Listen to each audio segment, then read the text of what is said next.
Assalamualaikum warahmatullahi wabarakatuh. Selamat siang, selamat sore, selamat malam, dan selamat apa saja. Hari ini kita akan membahas manajemen pajak terhadap pajak pertambahan nilai.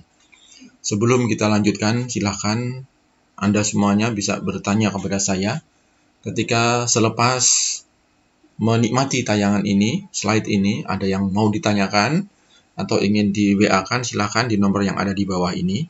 Ya, kami dari Sharing Pajak MNCo. Nama saya Muhnur Khalis. Ya. Baik, beberapa pokok bahasan yang akan kita simpulkan di akhir nanti terkait dengan materi manajemen pajak untuk BPN adalah yang pertama, kapan seharusnya kita mendaftar sebagai PKP atau pengusaha kena pajak. Yang kedua, pengendalian atas faktur pajak keluaran maupun faktur pajak masukan, agar keduanya itu dianggap sebagai faktur pajak yang sah dan terhindar dari segala macam sanksi-sanksi perpajakan. Yang ketiga, bagaimana kita melakukan perencanaan pajak untuk memilih tempat pajak yang terutang. Dalam hal apa? Dalam hal kita memiliki banyak cabang. Satu entitas memiliki beberapa cabang di berbagai kota. Ya. Yang terakhir, nanti kita akan kupas ya dan menyimpulkan ekualisasi DPP ya, dasar pengenaan pajak PPN dengan peredaran usaha atau omset di dalam SPT PPh badan ya. Baik, sebelum memberikan kesimpulannya, kita akan lihat ya. Akan lihat terkait dengan pajak pertambahan nilai. Kalau Anda melihat potret ini ada satu kejadian yang sangat lazim kita lakukan setiap harinya. Ya, hampir setiap hari kita melakukan transaksi ini. Kita lihat di sini ada pembeli, di sini ada penjual. Ya, kemudian ada barang yang ditransaksikan. Kemudian juga ada pembayaran, ya. Dan semuanya ini terjadi di lingkungan kita di Indonesia. Di ujung, ya, di akhir dari kejadian ini atau transaksi ini, kita akan mendapatkan satu lembar struk yang isinya adalah barang-barang yang kita belanja, yang kita beli. Termasuk ada harga di sini. Total misalkan di sini Rp26.000. Nah, ternyata ada informasi di bagian bawah, Rp26.000 yang dibayar oleh konsumen atau yang kita bayarkan, ternyata di dalamnya mengandung unsur DPP atau harga jual. Nah, DPP ini adalah haknya si penjual, ya. Maka dia akan mengakui sebagai pendapatan di dalam laba rugi dia itu sebesar 23.636. Sedangkan 2.364 ini adalah PPN yang dipungut. Ya, pungutan adalah sesuatu yang ditambahkan dari tagihan. Maka PPN yang dibayar oleh konsumen ini bukan haknya si penjual. Ya, ini amanah atau titipan dari konsumen untuk diselesaikan pembayarannya kepada negara, ya. Nah, maka dalam transaksi ini kita dapat simpulkan bahwa penjual ini melakukan pemungutan PPN, ya. Nah, berikutnya kita lihat gambar yang berikut. Ya, bagi teman-teman yang tidak sempat ke swalayan, ya. Mungkin dia akan mampir ke pasar untuk membeli sayur mayur, beli sembako, ya, beli buah-buahan. Kemudian kalaupun nggak sempat ke pasar, kita mampir ke toko sebelah. Ya, toko sebelah. Dan pertanyaannya adalah, apakah di sini mereka memungut PPN? Kalau di toko swalayan tadi mereka melakukan pemungutan PPN. Yang kedua, di toko kecil, di pasar tradisional, kenapa mereka tidak memungut PPN? Ya, maka setelah ini ada slide-slide yang akan menyimpulkan. Kita nanti bisa menyimpulkan kenapa swalayan memungut PPN, kenapa toko sebelah tidak memungut PPN. Ya, kita lanjutkan. Nah, ini adalah undang-undang pajak kita yang mengatur apa saja yang menjadi objek PPN. Ya. Nah, di undang-undang di pasal 4 dikatakan begini, pajak pertambahan nilai dikenakan atas yang pertama, penyerahan barang kena pajak. Ya. Di dalam daerah pabean yang dilakukan oleh pengusaha. Nah, ada dua hal yang harus kita cermati di sini. Transaksi akan dikenai PPN kalau apa? Kalau yang diserahkan, kalau yang dijual itu adalah barang kena pajak. Dan ternyata undang-undang mengatur tidak semua barang itu kena pajak. Nanti ada pengecualiannya, ya. Itu yang pertama ini. Jadi ketika yang kita jual tidak termasuk kategori barang yang kena pajak, maka PPN tidak mungkin akan dikenakan. Yang kedua, yang menjadi garis bawah kita adalah pengusaha di sini. Akan terutang PPN kalau penyerahan barang kena pajak itu dilakukan oleh pengusaha. Kalau pelaku penyerahannya, pelaku penjualannya bukan pengusaha, maka PPN tidak boleh dikenakan. Haram hukumnya. Ya. Nah, apa contohnya? Misalkan nih, ada seorang pegawai negeri, ada seorang pegawai swasta, karyawan, ada dosen, ada mahasiswa, ya. Dia punya mobil bekas, dia punya handphone bekas. Undang-undang menetapkan mobil, handphone itu barang kena pajak. Tapi pertanyaannya adalah, apakah kalau yang menyerahkan itu mahasiswa, yang menyerahkan itu adalah pegawai, itu terutang PPN? Ternyata tidak. Undang-undang menjamin, ya, akan dikenai PPN hanya kalau yang menyerahkan adalah pengusaha. Siapa pengusaha itu? Yang mereka yang punya aktivitas pokok kesehariannya adalah bertransaksi di situ. Beda halnya kalau si mahasiswa itu kesehariannya dia punya bisnis sampingan, jual beli handphone, jual beli mobil, maka si mahasiswa ini juga bisa dikatakan sebagai pengusaha, ya. Maka ini akan terutang PPN. Ya, ini yang pertama, ya. Maka setiap membaca undang-undang kita harus cermat betul, setiap kata demi kata itu punya makna, ya. Yang kedua, impor barang kena pajak. Impor, memasukkan barang dari luar negeri ke dalam negeri, dari luar pabean ke dalam daerah pabean. Nah, yang kita cermati di sini adalah tidak ada kata-kata embel-embel oleh pengusaha di sini. Apa maknanya? Semua yang mengimpor barang, termasuk mahasiswa, termasuk pegawai, walaupun dia bukan pengusaha, itu akan tetap terutang PPN. Ya, maka kalau Anda beli barang di luar negeri, dari Alibaba, dari Amazon, barang dikirim masuk ke Indonesia, masuk lewat kantor pos, Anda akan ditagih oleh kantor pos. Ada bea masuknya, ada PPN impornya, ya, termasuk ada PPh pasal 22-nya. Padahal Anda bukan pengusaha, ya. Oke, ini tidak ada embel-embel oleh pengusaha, harus dicermati betul. Yang ketiga, penyerahan jasa kena pajak, ya, di dalam daerah pabean yang dilakukan oleh pengusaha, ya. Kalau tadi barang kena pajak, di sini jasa kena pajak, ya. Kenapa ditegaskan seperti ini? Karena nanti ada jasa yang tidak dikenai pajak. Nanti akan kita lihat, ya. Kemudian yang berikutnya adalah pemanfaatan barang kena pajak yang tidak berwujud. Dari luar daerah pabean, dari luar negeri ke dalam negeri, ya. Barang tapi tidak berwujud. Apa contohnya? Contohnya adalah merek, ya. Merek hak paten, ya. Ketika itu pemiliknya adalah orang luar negeri, kita pakai di sini, kita manfaatkan, kita jual di sini, maka itu hampir sama dengan impor, ya. Dipersamakan dengan impor. Maka di sini pun tidak ada embel-embel oleh pengusaha, ya. Oleh pengusaha tidak ada di sini. Baik. Kemudian yang E, pemanfaatan jasa kena pajak.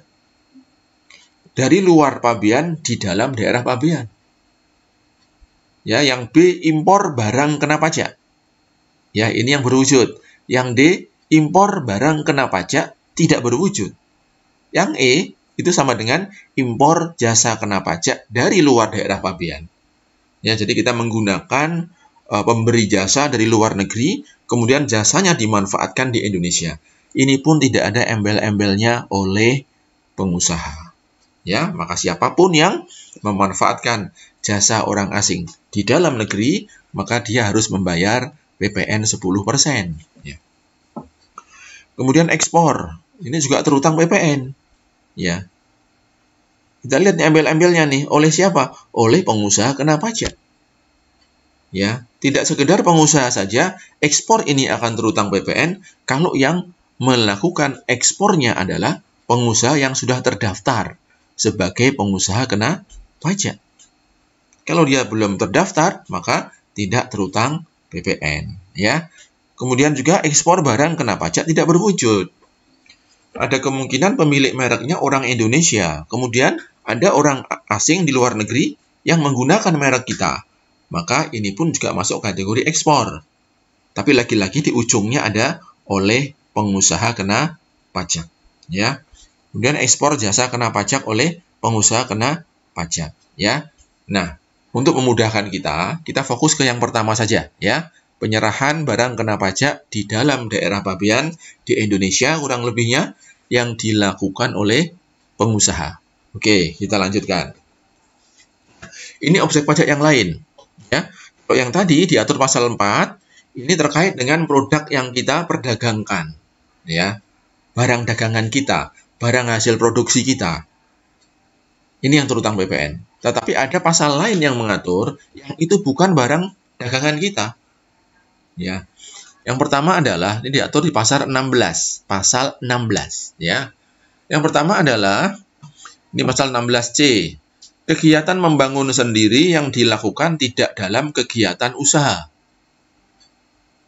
atau pekerjaan oleh orang pribadi atau badan yang hasilnya digunakan sendiri atau digunakan pihak lain. Ini ceritanya adalah orang nih, atau mahasiswa, atau dosen, atau seorang pegawai. Aktivitasnya ya karyawan. Memberikan keahlian dia pada kantornya.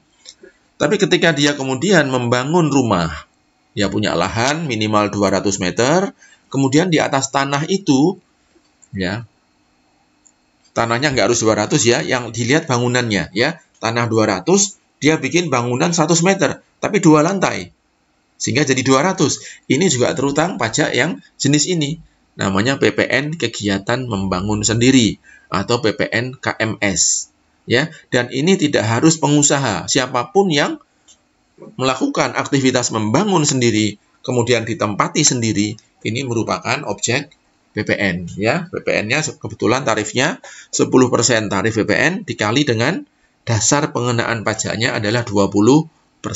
Ya, maka rate-nya adalah 2% efektifnya. Ya, dari nilai pengeluaran untuk membangun rumah kita. Ini ya, di rumah kita nih ya.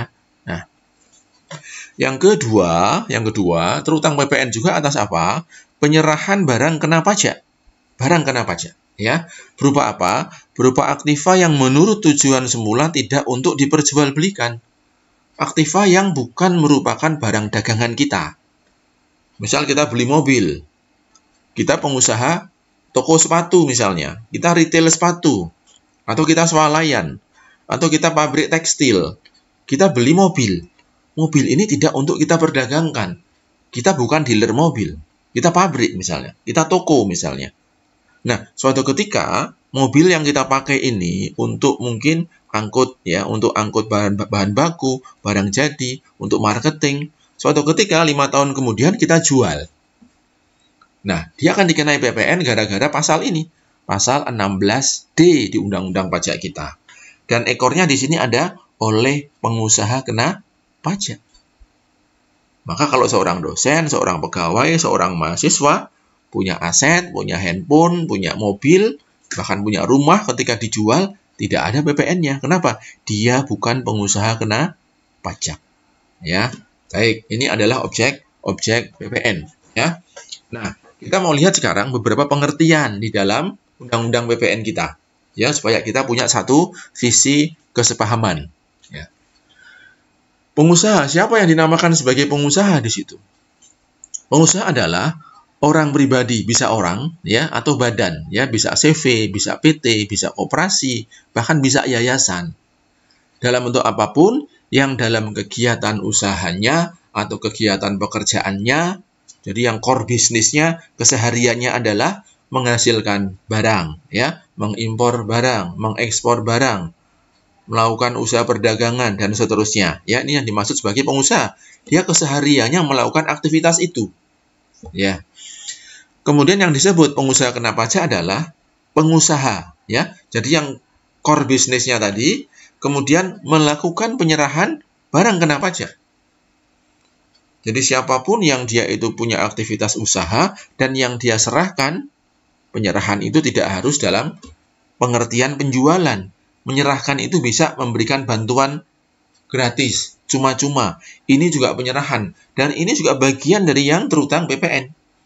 Ya, jadi asal ada perpindahan barang dari satu pihak ke pihak lain, berpindah, itu sudah merupakan objeknya PPN. Tapi yang melakukan adalah pengusaha, ya.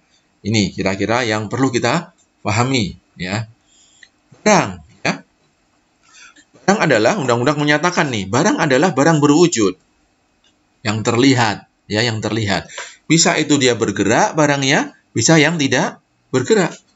Dan juga bisa yang tidak berwujud. Ya, kayak merek tadi. Hak paten, ya.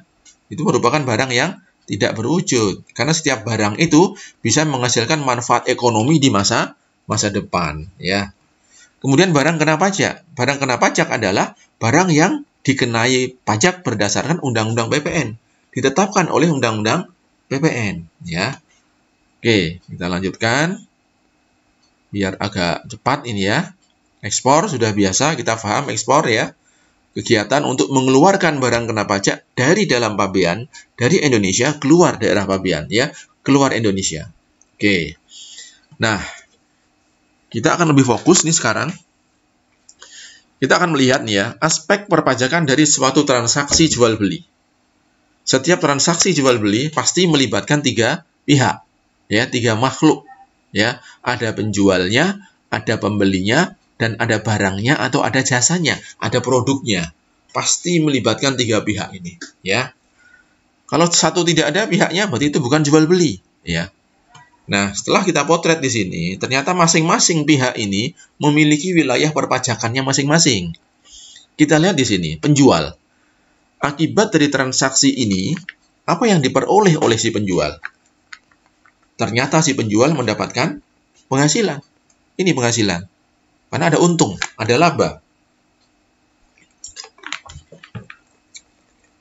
Nah, kemudian atas untung, atas laba ini, ya, maka si penjual ini kena alasan, kena dalil, kena aturan.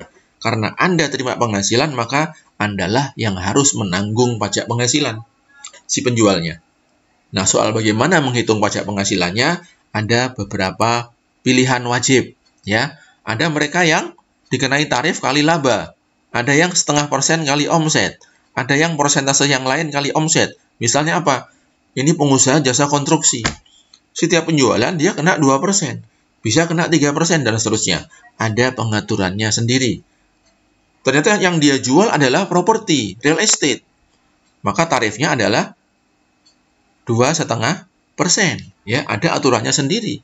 Ini kalau untuk pajak penghasilan. Yang menanggung adalah si penjualnya, ya.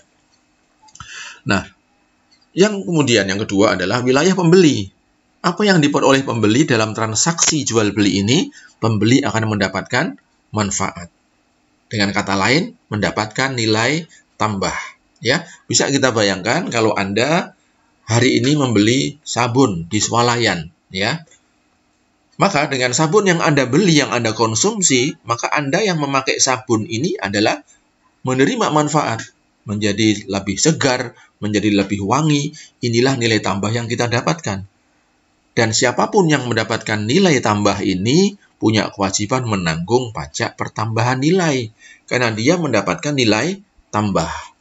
Maka pembeli di slide yang pertama tadi ada swalayan yang menagihkan kepada pembelinya, si pembeli harus rela membayar 10% dari harga jualnya. Kenapa? Karena dia sudah menikmati nilai tambah atau manfaat ini, ya.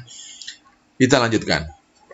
Nah, kemudian kok tadi ada slide yang mengatakan ada yang memungut PPN, ada yang tidak boleh memungut PPN, ya.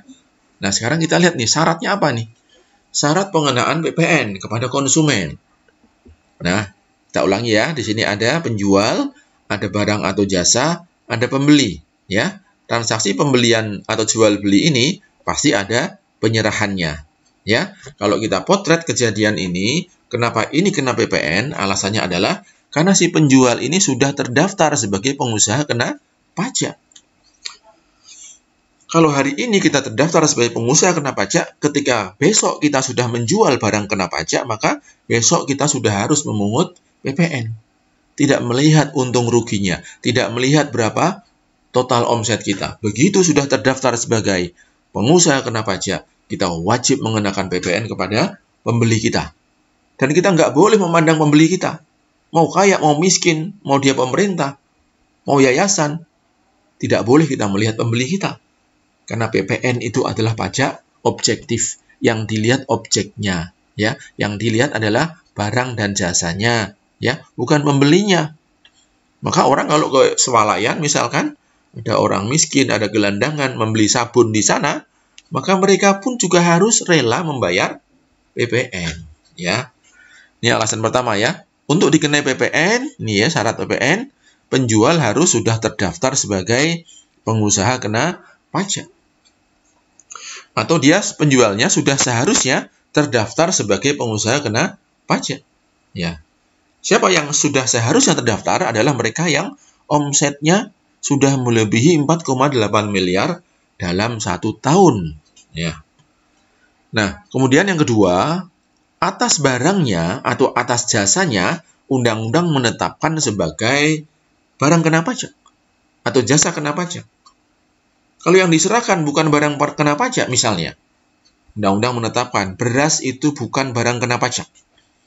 Ketika si penjual ini menjual sampai ratusan miliar dalam 1 bulan misalnya, maka dia pun tidak boleh mengenakan PPN.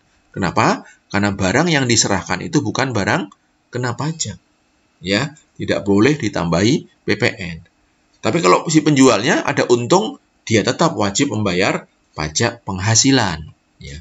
Si pembeli tidak dibebani. Ya. Kemudian yang ketiga, pembeli nggak usah dilihat siapa pembelinya. Cuma nanti ada ketentuan nih, khusus kalau pembelinya ada di luar negeri, nah itu tidak boleh dikenai PPN. Makanya PPN ekspor barang itu 0%. Bahkan kalau pembelinya itu adalah turis asing, ya, sebelum dia 1 bulan kembali ke negara asalnya, 1 bulan yang dia itu belanja dan ada PPN-nya bisa di-refund, dikembalikan di bandara. Ya, di bandara kantor pajak itu punya outlet di situ. Untuk orang-orang asing yang ingin refund PPN yang dia bayarkan. Tapi ada syaratnya ya, minimal PPN-nya harus 500.000. Pembeliannya tidak boleh melebihi sebulan kemarin ya. Kalau udah 3 bulan dia belanjanya tidak bisa di-refund. Harus 1 bulan dan nilainya minimal 5 juta nilainya. Ya, PPN-nya 500.000 itu bisa dikembalikan tunai minimal ya. Dan bisa dikembalikan dalam hal apa? Dia belanjanya di toko-toko yang sudah punya kerjasama dengan Ditjen Pajak. Toko-toko khusus ya yang ditunjuk untuk bisa melakukan transaksi PPN refund ini ya. Baik, kita lanjutkan ya. Nah, sekarang kita lihat nih barang-barang apa yang ketika kita mentransaksikan tidak dikenai PPN. Ya, undang-undang kita mengatur. Yang pertama adalah barang hasil pertambangan. Hasil pengeboran yang diambil langsung dari sumbernya. Pasir misalnya, penggalian pasir. Ya, pasir tinggal langsung diambil dari gunung. Ini tidak terutang PPN. Walaupun dibungkus dengan kertas lapis emas misalnya. Ini pun juga tidak perlu terutang PPN. Karena yang diserahkan adalah pasirnya. Ya. Yang kedua, barang kebutuhan pokok yang sangat dibutuhkan rakyat banyak. Ya, disebutkan di sana beras, jagung, sagu, kedelai, garam, daging, susu, telur, buah-buahan, sayur, ubi-ubian, bumbu, dan gula konsumsi. Di luar ini tidak dianggap sebagai barang kebutuhan yang sangat dibutuhkan rakyat banyak. Sehingga di luar ini harus tetap dikenai PPN. Ya. Jadi kalau Anda ingin bikin usaha yang tidak ada PPN-nya, ya bikinlah usaha perdagangan beras, perdagangan telur, perdagangan buah-buahan dan sayur-sayuran, itu tidak ada PPN-nya. Maka hal ini harus diketahui oleh siapapun yang ingin melakukan perencanaan pajak. Ya. Berikutnya yang C, yang ketiga, makanan dan minuman yang disajikan di hotel, restoran, rumah makan. Ini juga tidak dikenai PPN. Ya, jadi konsumen tidak akan dipungut. Kenapa nggak dipungut? Karena ternyata atas transaksi, atas makanan minuman ini sudah dikenai pajak hotel dan restoran di pemerintah daerah setempat. Sehingga konsumen tidak boleh dikenai pajak 2 kali. Aturannya adalah kalau daerah sudah mengenakan, maka pusat harus mengalah. Maka ini dikecualikan. Ya. Kemudian uang, emas batangan, dan surat berharga. Ya, money changer ketika tukar-menukar uang ini tidak ada objek PPN-nya, tidak boleh dikenai PPN. Inilah 4 barang yang kalau kita transaksikan tidak terhutang PPN. Ya. Nah, kalau untuk jasa kita lihat jasa yang tidak dikenai PPN. Yang pertama adalah pelayanan kesehatan. Ya, Anda bikin klinik, Anda bikin rumah sakit. Ketika rumah sakit menagih jasanya kepada pasien, pasien tidak mungkin akan dikenai tambahan PPN. Ya, pelayanan sosial, pengiriman surat, perbankan, ya jasa keuangan itu bukan objek PPN. Jasa pendidikan, kampus, kuliah, kita SPP-nya tidak mungkin akan dikenai PPN. Ya, dan seterusnya, misalnya perhotelan, ini pun juga bukan objek PPN. Ya, kita lanjutkan. Nah, sekarang pertanyaannya adalah, bagaimana kalau kita seharusnya kena PPN, tapi tidak menjalankan kewajiban PPN itu? Ini ada penjual, ya, penjual yang tidak melaksanakan kewajiban PPN-nya. Misalkan, omset dia sudah 5 miliar, sudah melampaui batasan 4,8 miliar. Ketika dalam transaksi penjualannya tidak memungut PPN, katakan harga 100, harusnya dia pungut PPN 10. 100 ini haknya dia, 10 ini haknya negara. Ini tidak dia lakukan. Ya, dia hanya ngambil haknya dia saja, 100. Apa resikonya? Resiko bagi penjual yang ketahuan seperti ini adalah yang pertama, dia kena sanksi tidak mengut PPN. Apa resikonya? Senilai 10% dari penjualan ini itu akan ditagihkan kepada si penjual. Jadi yang seharusnya dibayar oleh si pembeli, gara-gara penjual tidak menjalankan amanahnya untuk memungut, maka si penjual akan kena getahnya. Ya, maka 10% akan ditagihkan kepada si penjualnya. Penjual nggak akan mungkin lagi menagih kepada pembeli. Pembelinya sudah pergi, ya, sudah kabur. Ya. Yang kedua, ada sanksi lagi yang namanya sanksi tidak membuat faktur pajak. Kewajiban mengenakan PPN itu juga nanti ada kewajiban tambahan harus membuat bukti pungut. Bukti pungut itu namanya faktur pajak. Ketika dia tidak membuat faktur pajak, apa resikonya? Dia kena denda 2% dari harga jualnya. 2% dari harga jual dari 100. Maka resiko penjual ini adalah dia harus bayar 10 ditambah bayar 2. Ya. Yang ketiga, ada sanksi bunga terlambat bayar. Karena dia nggak bayar transaksi, katakan tahun 2016. Dia nggak bayar. Kantor pajak menagihnya di tahun 2018. Ada jeda waktu 2 tahun. Maka orang ini dianggap terlambat membayar pajak. Seharusnya pajak dibayar di tahun 2016. Baru ditagihnya 2018. Maka 2 tahun itu akan dihitung 2% per bulan kali nilai pajaknya. Ya, 10% kali harga jual. Betapa luar biasanya sanksi di kewajiban PPN ini. Ya, makanya untuk perencanaan pajak PPN kita harus sangat berhati-hati karena resiko sanksinya paling tinggi di antara jenis pajak yang lain. Ya. Nah, bisa jadi si penjual pun bisa diancam dengan pidana perpajakan. Dengan sanksi apa? Sanksi kurungan ditambah dengan denda. Ini resikonya. Nah, kemudian pertanyaannya adalah pembeli ada resiko apa tidak?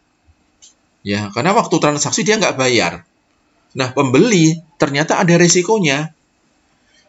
Jika penjualnya tidak ditemukan misalnya, ya, atau PPN tidak dapat ditagih kepada penjual, dan pembeli tidak dapat membuktikan bahwa dia telah membayar PPN, maka pembeli memiliki tanggung jawab renteng untuk melunasi PPN, ditambah bunga 2% per bulan. Ya, jadi kalau misalnya si penjual ini sudah tidak bisa ditagih lagi, sudah tidak ketahuan lokasinya, maka pembelilah yang nanti harus menanggung.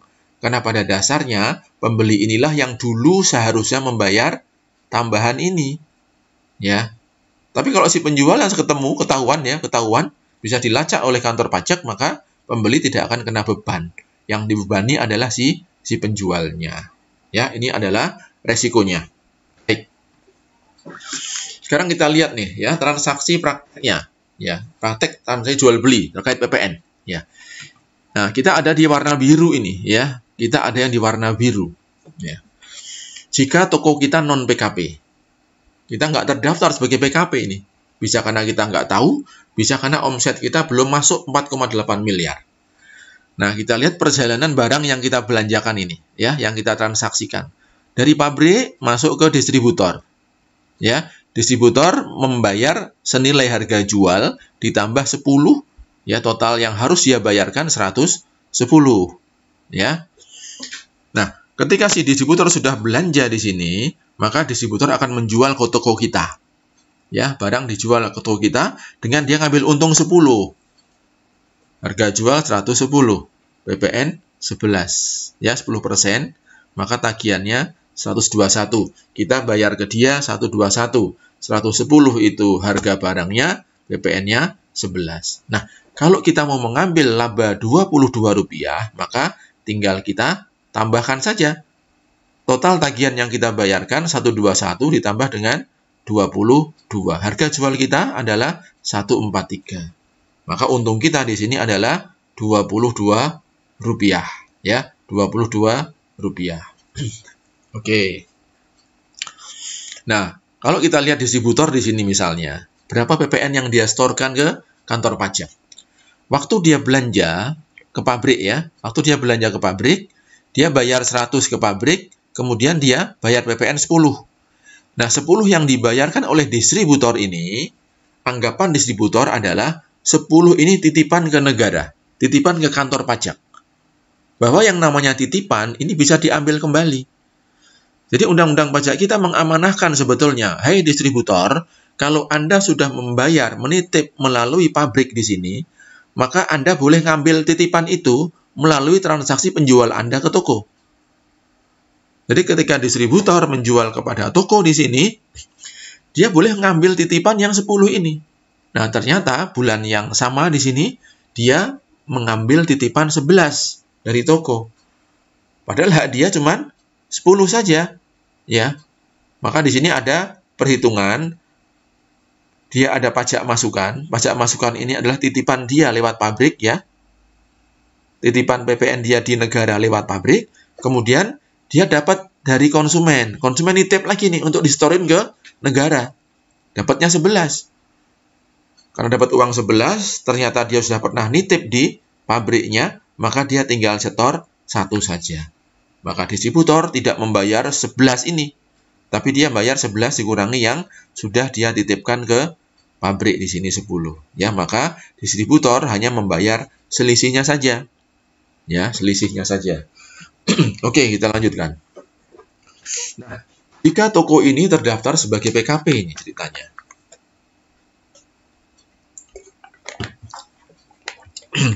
Ya, ini sudah menjadi PKP tokonya ini. Nah, kita masuk ke toko di sini, ya. Di toko kita belanja dari distributor 110, dapat PPN 11, ya. Total yang kita bayarkan 121. Sama dengan yang sebelumnya tadi, 121. Nah, yang membedakan di sini adalah kalau kita sebelum PKP, PPN yang kita bayarkan kepada distributor ini sifatnya adalah sebagai cost, bagian dari HPP kita. Kenapa ini bagian dari HPP kita? Karena 11 ini tidak bisa diambil lagi, bukan titipan, ya, bukan titipan. Maka ini harus jadi bagian dari cost dan ini langsung menambah dari HPP-nya, ya. Untungnya langsung menambah ke HPP-nya. Tapi kalau kita ini PKP, maka 11 ini, ya, kita asumsikan sebagai apa? Titipan. Kita anggap sebagai titipan, bukan cost kita. Jadi HPP kita nanti bukan 121, tetapi 110. Nah, kalau kita mau mengambil harga jual ke konsumen yang sama, maka untung kita harus kita patok Rp20. Ya, lebih rendah dari untung yang sebelumnya. Ya, kenapa? Karena kita di sini harus memungut PPN. Harga jual kita dari 110 ke 130, ada untung Rp20. Maka PPN kita tagih 10% dari 130, harga jual kita sama.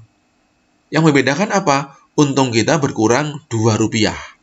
Ya, Rp2 itu wujud apa? Wujud 10% dari keuntungan ini. Bahwa kita, si toko ini sudah menikmati pertambahan nilai. dari 110 menjadi 130. Ya, untungnya berapa? 20. Tarif PPN berapa? 10%. Maka selisih Rp2 ini dari untung 22 dengan untung 20 ini menunjukkan toko ini juga dianggap menikmati pertambahan nilai, dan yang menikmati pertambahan nilai itu harus membayar pajaknya, ya.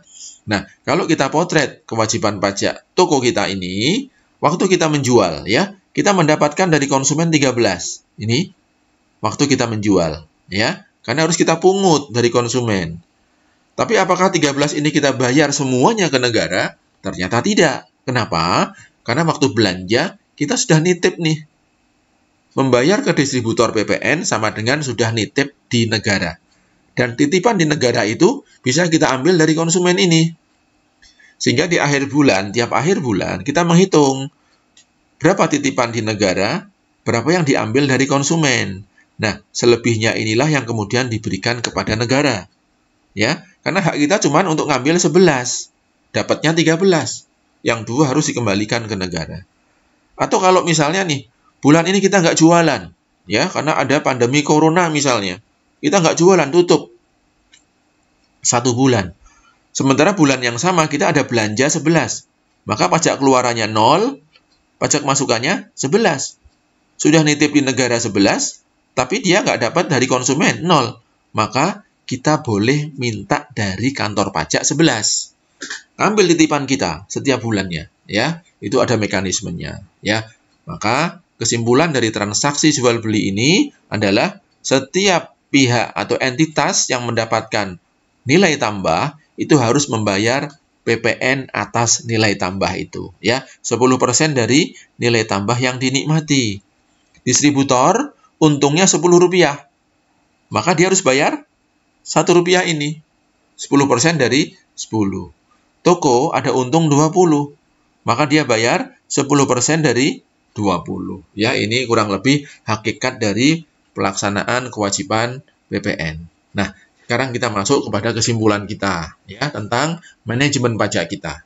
Kapan seharusnya kita mendaftar sebagai PKP, kemudian bagaimana pengendalian atas faktur pajak, bagaimana perencanaan untuk memilih tempat pajak terutang, dan bagaimana melakukan ekualisasi, ya, PPN dan PPH. Oke. Nah, ini adalah contoh manajemen pajak PPN. Perusahaan berdiri misalnya, ya, hari ini kita mendirikan perusahaan. Pertanyaannya adalah, ya, terkait dengan PPN nih. Kira-kira kita mau pilih bidang usaha apa ya? Ya.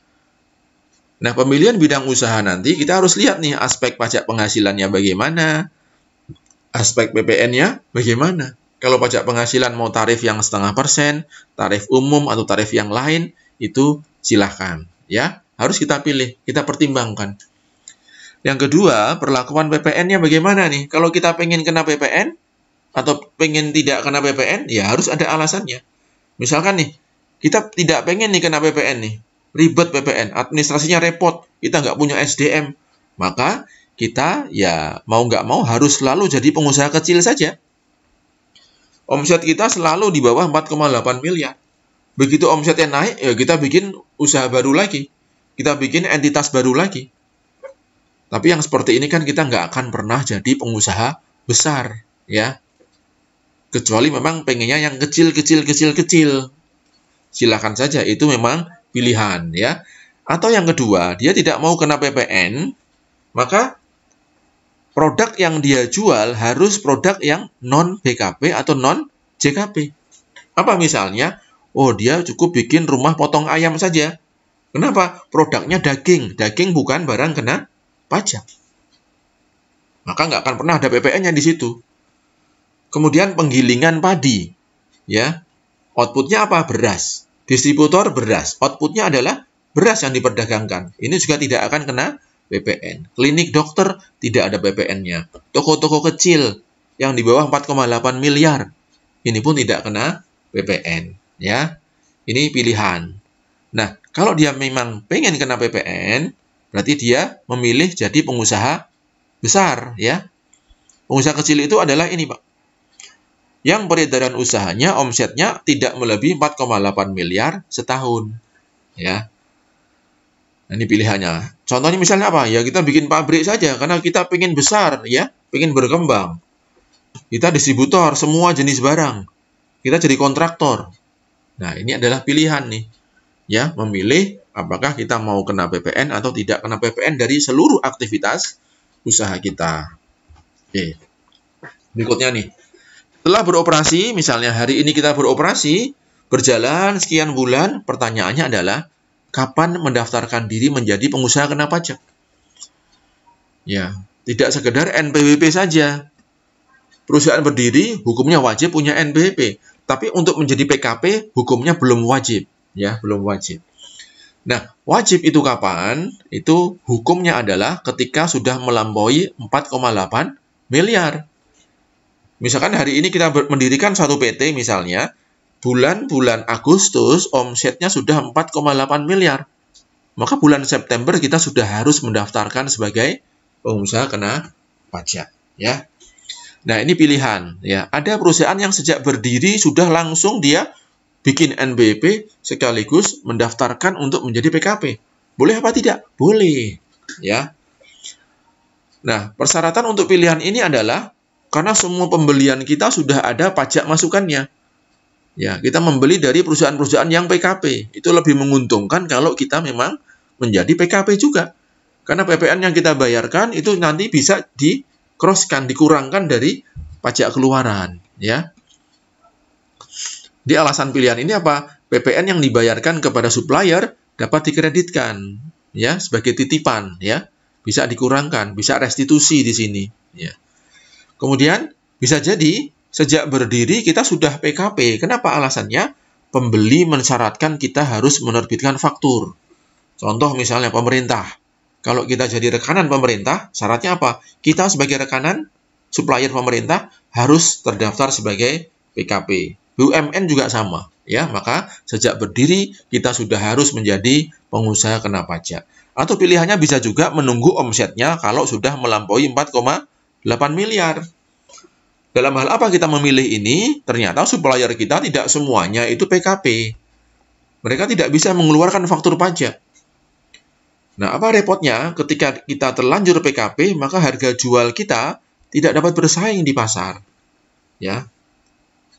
Ini kira-kira pilihan untuk yang kapan kita mendaftarkan diri. Bisa sejak awal berdiri atau menunggu nanti dalam suatu bulan omsetnya sudah 4,8 miliar.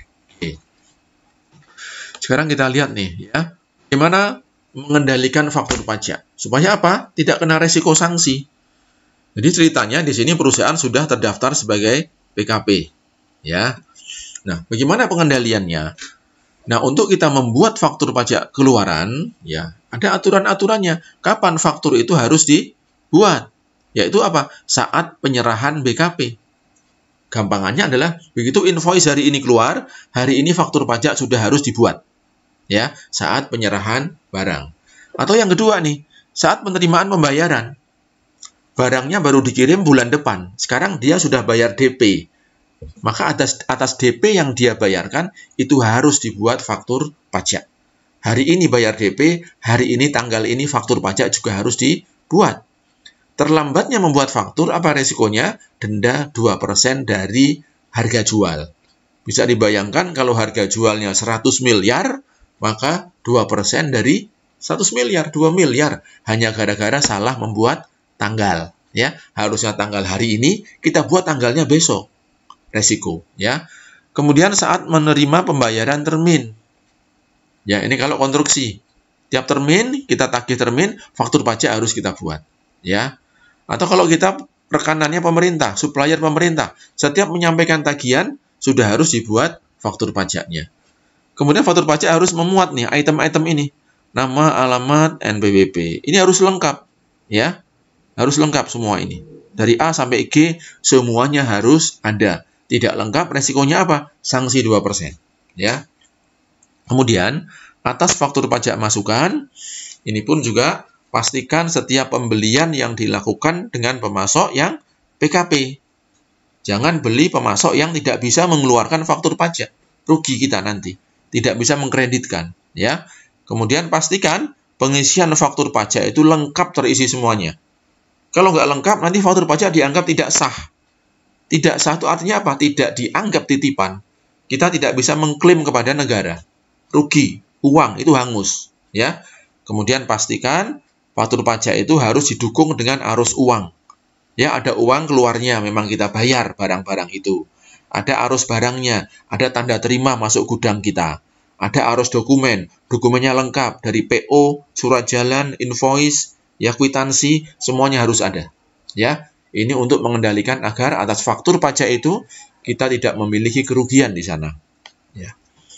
Ini faktur pajaknya, ya harus komplit di sini. Nomornya, penjualnya harus lengkap. Isian tidak lengkap dianggap tidak sah. Ya, sehingga uang ini melayang. Uang senilai PPN ya, 4 juta ini melayang, tidak dianggap titipan di negara. Ya, betapa kejamnya nih aturan PPN, ya. Keras, tegas, ya. Nah, berikutnya adalah terkait dengan bagaimana kita memilih tempat terutangnya PPN. Misalkan kita punya perusahaan ini, ya, pusat kita di Yogyakarta. Cabangnya ada di Jakarta, ada di Semarang, ada di Surabaya. Kalau kita lihat aturannya, ya di Undang-Undang Pajak kita, seperti ini bunyinya, pengusaha kena pajak yang melakukan penyerahan, ya, bla bla bla, terutang pajak di tempat tinggal, atau tempat kedudukan, kantor pusatnya, atau tempat kegiatan usaha dilakukan, di cabang-cabangnya. Jadi semua ini, kantor pusatnya, dan semua cabangnya itu, kalau di dalamnya ada penyerahan barang-barangnya, maka setiap tempat yang melakukan penyerahan barang ini juga harus melaksanakan kewajiban PPN. Dan ini akan merepotkan. Ya, harus SDM-nya harus nambah berapa orang di situ. Maka Undang-Undang Pajak kita punya peluang ini. Biar wajib pajak lebih hemat administrasinya, atas pemberitahuan secara tertulis dari pengusaha kena pajak, Dirjen Pajak dapat menetapkan satu tempat sebagai tempat pajak terutang. Nanti kita boleh pilih nih. Oke, kantor pusat saja yang melaksanakan kewajiban PPN. Semua penjualan di cabang dianggap penjualannya dilakukan oleh pusat. Sehingga ini akan sangat menghemat. Ya.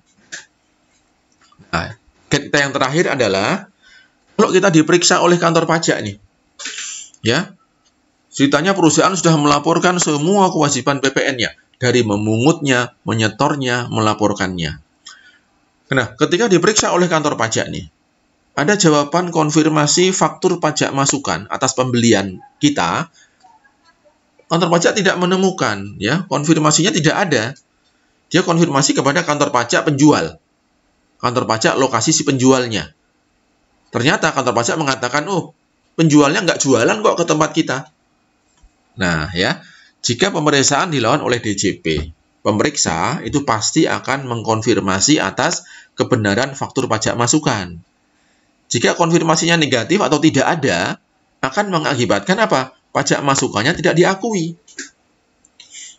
Nah, ini contoh perhitungannya nih. Menurut wajib pajak, pajak keluarannya, kita jualannya, ya, pajaknya 1 miliar. Pajak masukan versi kita belanjanya 900. Maka di SPT kita sudah kita bayar 100 juta.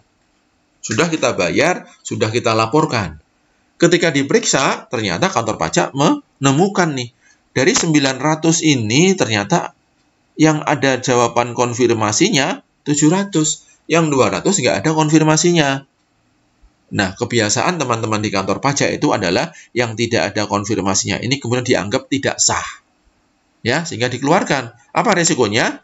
Menurut pemeriksa, pajak masukan atau titipan yang bisa dikurangkan adalah cuma 700.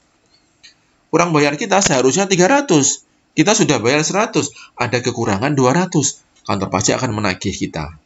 Nah, bagaimana kita men-challenge temuannya teman-teman di kantor pajak ini adalah, yang pertama, kita lakukan pembuktian arus uang. Ya, bahwa faktur pajak yang konfirmasinya tidak ada tadi, kita buktikan bahwa ini ada pembayarannya. Ada uang keluar kepada penjual di sana. Yang pertama. Yang kedua, lakukan pembuktian arus barang. Bahwa atas barang yang tercantum di dalam faktur yang tadi konfirmasinya tidak ada itu, memang ada bukti alirannya, ada DO-nya, delivery order-nya. Ya, masuk ke gudang ada tanda tangan penerima gudangnya. Jumlahnya pun juga sama. Kita buktikan di situ. ya. Bahkan kita tunjukkan kartu stoknya, ini ada barangnya masuk. Ya.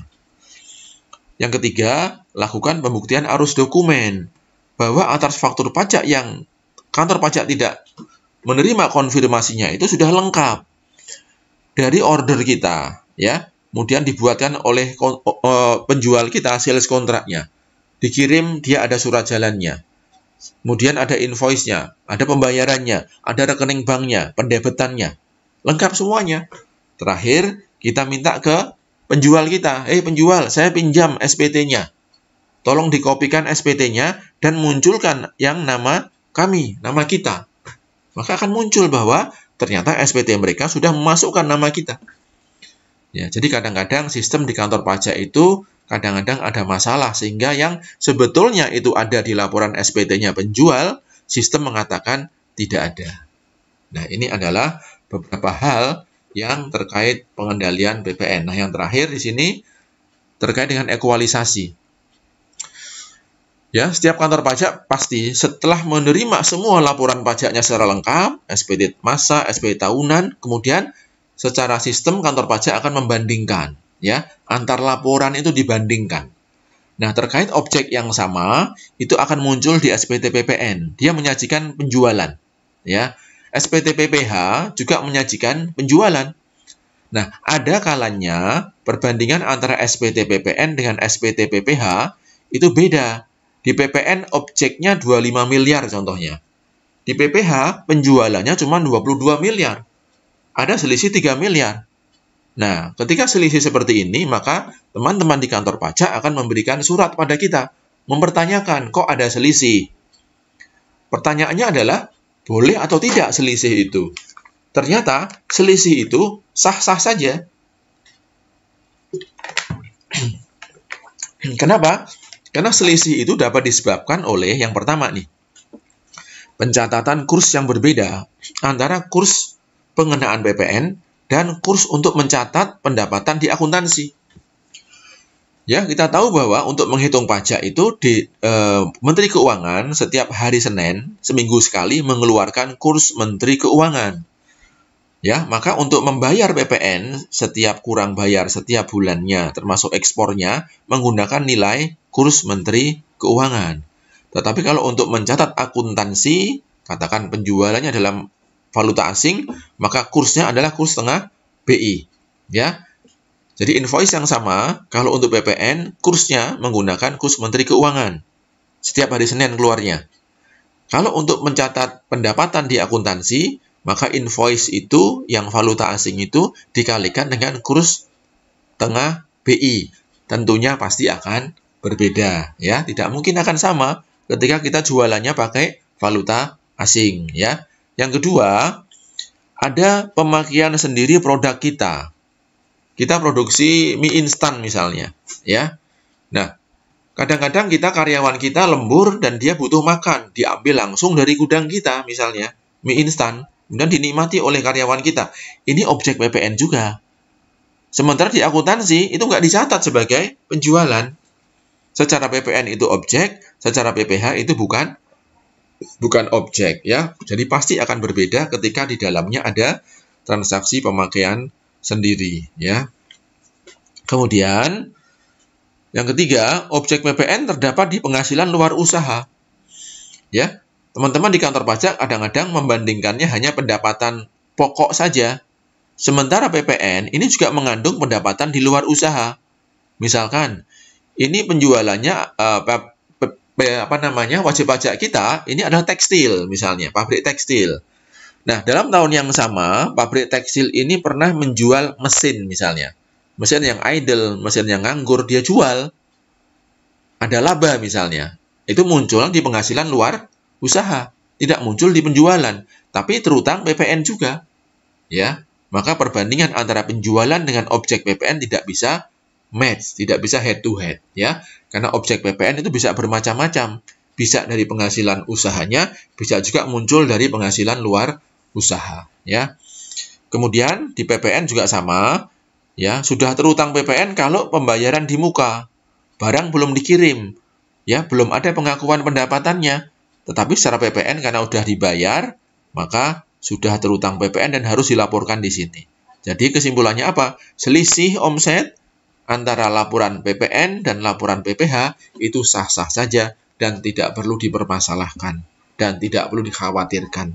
Ya, itu kira-kira materi manajemen pajak yang bisa saya sampaikan. Silahkan ketika ada pertanyaan, silahkan disampaikan melalui nomor 0815656903 dengan sharing pajak MNCo. Ya, terima kasih. Assalamualaikum warahmatullahi wabarakatuh.